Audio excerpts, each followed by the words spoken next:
ನಮಸ್ತೆ ಫ್ರೆಂಡ್ಸ್, ಎಲ್ರಿಗೂ ಇವತ್ತಿನ ವಿಡಿಯೋದಲ್ಲಿ 2 ಅಕ್ಷರದಿಂದ ಬರುವಂತಹ ಮುದ್ದಾದ ಗಂಡ್ಮಕ್ಳ ಹೆಸರನ್ನ ನಾವು ನೋಡೋಣ.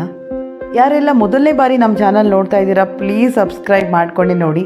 ಹಾಗೆ ನಮ್ಮ ಚಾನಲಲ್ಲಿ ತುಂಬ ಅಕ್ಷರದ ವಿಡಿಯೋ ಮಾಡಿ ಹಾಕಿದ್ವಿ. ಲೆಟರ್ ವೈಸ್ ಆಗಿರ್ಬೋದು, ನಕ್ಷತ್ರ ವೈಸು ಅಥವಾ ರಾಶಿ ಪ್ರಕಾರ. ಸೊ ಈವನ್ ಕಾಂಬಿನೇಷನ್ ನೇಮ್ ಕೂಡ ಸಿಕ್ಕುತ್ತೆ. ಸೊ ನಿಮಗೂ ಇದೇ ರೀತಿ ನಿಮ್ಮ ಮಕ್ಕಳಿಗೆ ಹೆಸರೇನಾದರೂ ಹುಡುಕ್ತಾರೆ, ನೀವು ಮಾಡಬೇಕಾಗಿರೋದು ಯಾವ ಅಕ್ಷರದ ಹೆಸರು ಬೇಕು ಅಥವಾ ಯಾವ ರಾಶಿದು ನಕ್ಷತ್ರದ್ದು ಅಂತ ನಮಗೆ ಕಮೆಂಟ್ಸ್ ಮಾಡಿ ತಿಳಿಸ್ಕೊಡಿ. ಹಾಗೆ ಚಾನಲ್ನ ದಯವಿಟ್ಟು ಸಬ್ಸ್ಕ್ರೈಬ್ ಮಾಡಿ, ಯಾಕಂದರೆ ನೀವು ಕೇಳಿದಂತಹ ವಿಡಿಯೋ ನಾನು ಅಪ್ಲೋಡ್ ಮಾಡಿದಾಗ ನಿಮಗೆ ನೋಟಿಫಿಕೇಷನ್ ಬರಬೇಕಂದ್ರೆ ಚಾನಲ್ನ ದಯವಿಟ್ಟು ಸಬ್ಸ್ಕ್ರೈಬ್ ಮಾಡಿಕೊಡಿ.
ಪ್ಲೀಸ್ ಲೈಕ್, ಶೇರ್ ಹಾಗೆ ಸಬ್ಸ್ಕ್ರೈಬ್ ಮಾಡಿ. Thank you.